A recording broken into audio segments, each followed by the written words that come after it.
Nera had always felt like a stranger in the village of Lorien. Orphaned young, raised by the herbalist Miran, she grew up on the outskirts of the Wraithwood, where mist never lifted and the wind carried voices that only she seemed to hear.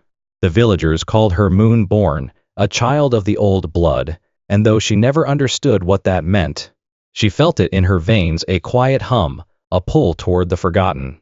One fateful evening, while foraging for moon moss at the roots of an ancient dead tree near the ruins of the old forest shrine, she stumbled upon something buried beneath the moss and roots, a sealed stone altar, its surface marked with sigils etched in ash. A whisper called to her, not in sound, but in memory. The moment her fingers brushed the sigils, the stone groaned and split apart like dry earth. From its hollow heart rose a black flame, vivid, violet-laced, and terrifying. It spiraled into her chest before she could scream, burning not her skin but her soul. She collapsed. In the silence that followed, the Wraithwood held its breath. When Nera awoke hours later, the forest was still, but she was not the same. Her eyes shimmered red in the moonlight. Her breath steamed though the air was warm. Dreams no, visions haunted her, battlefields soaked in ash, towers melting into flame. And a voice low, ancient, and cruel whispering in a tongue older than her bones. The fire had chosen her. Word spread fast in Lorien. Elders examined her, and when they saw the marks along her arms, they recoiled. There had been warnings, stories passed through generations, of the supreme sorcerer Ashkar, who wielded the black flame to conquer half the continent before he was sealed beneath the earth by the 12. That flame, his legacy, was never destroyed, only buried, waiting for a vessel. Now it had one. The village panicked. Some begged for mercy, others called for exile. Miran tried to defend her, but fear spoke louder than love. That night, Nera fled into the Wraithwood, chased not by torches but by silence. No one followed, none dared. In the darkness, she felt the flame stir, restless, whispering. It offered her power, vengeance, answers. But Nera didn't want any of it, she only wanted to survive. Thus began her journey, not as a chosen hero, but as a hunted girl with fire in her blood, walking paths scorched by legend and shadowed by the ruins of an old world. And somewhere far away, the stars turned slightly, as if watching. By the time the moon waned, word had already spread beyond Lorien. The black flame had returned, and with it, an ancient fear. Across the continent, in stone towers and sacred halls, bells tolled. The hunters of light, an order born from the ashes of Ashkar's war, were summoned. Cloaked in white and gold, wielders of divine brands and relic-forged steel, they marched not to judge, but to erase.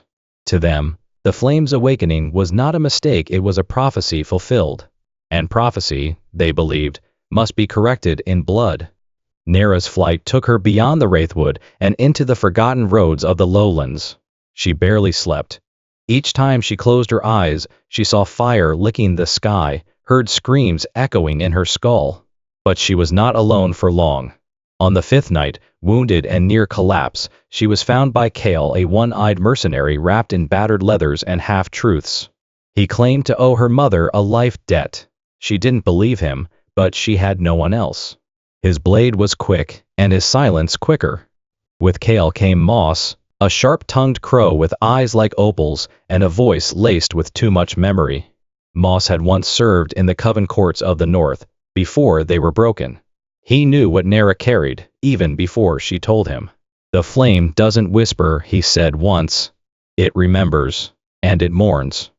They moved fast, but not fast enough. The hunters came in the form of firebrands, men who lit sacred flame at the gates of every town they passed. When they reached the village of Harrowmere, they found no girl, but they found signs. Ash on the wind, a trail of wilted grass. In Lorien, they left sermons. In Harrowmere, they left graves. Nera's power grew by instinct. It surged when she was afraid. It answered when she bled. Once, when bandits ambushed their camp in the blackened valley, she screamed, and a wave of violet fire tore through the trees. The bandits turned to char. The fire spared Kale, but only barely.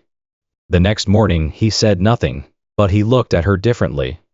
Later, under the burnt starlight, he warned her, "You can't fight with fire and expect to walk away clean.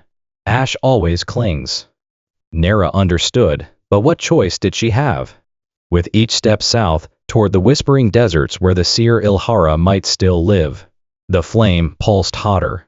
It no longer begged for freedom, it simply waited. Waited for her to choose. The salt deserts began where the land forgot how to grow. Endless white stretched to the horizon, cracked and shimmering, whispering with heat and ghost winds. Nera, kale, and moss crossed them for 7 days, following broken ley lines etched into the dust. The flame grew quieter here, but heavier, as if even it feared what lay ahead. In the heart of the desert, carved into a dead canyon, they found Ilhara, the last witch, seer. Old and blind, her body wrapped in layers of whispering cloth, she sat among wind chimes and bones. Her voice was like rusted bells. "You came with fire," Ilhara said, without opening her eyes, "but the fire was sent to find you." Nera stepped forward, expecting answers. But Ilhara offered only riddles at first, verses about cycles, betrayals, and a tree that blooms in ash. When pressed, she revealed the truth. Ashkar had not sought immortality. He had sought continuity. He had prepared a vessel, not a reincarnation, but a successor born of will and bloodline. Nera had been marked long before her birth. The altar in the forest had not sealed Ashkar's power. It had waited to choose. And it had chosen her. Ilhara gave her a binding spell, a way to cage the flame within, but warned of its price. To bind it is to burn yourself out. Not in fire, but in identity. You will live, but you will forget who you were. Nera hesitated. Kale urged her to take it. Moss said nothing. That night, they lit a fire of black salt and bonewood. Nera sat alone, staring into the flames, hearing Ashkar's memories like wind through old stone. Visions came stronger. A child torn from a tower, a lover buried beneath royal marble. The moment the world turned against him, she began to understand. Ashkar had not burned the world for conquest, but for vengeance. And now, Thorn would do the same. News reached them by windspell. The Inquisitor had razed the city of Vareth to trap her. 3,000 dead. He left behind a single message written in ash. "We burn what must not rise." Nera screamed into the fire. The flame surged, not wild, but with purpose. It didn't want revenge. It wanted recognition. It wanted to be seen. Ilhara placed a hand on her shoulder. "You can end this, child, but only if you remain yourself. Not Ashkar. Not a weapon, just Nera." As dawn broke over the salt plains, Nera made her choice. She would not bind the flame, not yet. She would walk to the place where it had begun, and finish it where it would end. The ruins of Salmir, the city where Ashkar fell, and where she would rise. The ruins of Salmir stood like broken teeth under a blood-orange sky. Wind howled through hollow towers and shattered archways, carrying the ash of 1,000 regrets. Nera stood at its gates. The black flame curled inside her chest like a sleeping beast, pulsing against her ribs. Kale walked beside her, sword unsheathed. Moss circled above in widening spirals. Below, Thorn was waiting. The Hunters of Light had seized Solmir a week before, turning the fallen city into a stage for judgment. Their white and gold banners flapped like warning flags, and their pyres had already claimed dozens accused of harboring dark inheritance. Nera and Kale were captured before they reached the citadel's heart, lured into a trap of lightwords and enchanted iron. In chains, Nera was paraded through what had once been the city square. The people watched silent, afraid. Thorn stood atop a broken plinth, robes immaculate, voice like iron over stone. "The witch who carries the flame will burn here, where the first fire fell. Let the gods see she is not their daughter." Bound, bruised, and weary, Nera met his eyes and did not flinch. That night, in the dungeon, the flame whispered. Not with fury, but with sorrow. Not Ashkar's voice, but her own. It showed her moments, the cries of mothers, the cities that turned to cinder, but it also showed hands reaching out, children cradled. A land that once believed in balance, until fear demanded sacrifice. She understood now. Ashkar hadn't created a weapon, he had become one because they demanded it. The flame did not hunger, it remembered. And now, it asked only to be used with will. At dawn, the execution began. Nera was brought to the pyre, bound in thorns that burned with holy light. The crowd chanted. Thorn held the torch. But as he stepped forward, the sky split. Black fire erupted, not in violence but in silence. The bonds on Nera's wrist turned to petals of ash. The thorns withered. Her eyes glowed, not red, but deep indigo, like twilight remembering the stars. She stepped off the pyre, flames spiraling around her, not to kill, but to shield. She freed Kale. She shattered the cages. She turned the fire not on the hunters, but on their chains. Thorn stood paralyzed. I will not become your prophecy, she told him. You burn because you choose to. I burn because I must carry the fire. She walked past him, did not kill him, did not lash out. Mercy was her final flame. When they left Salmir, the banners had fallen. The fires had burned out. The people whispered her name not as a curse, but as a question.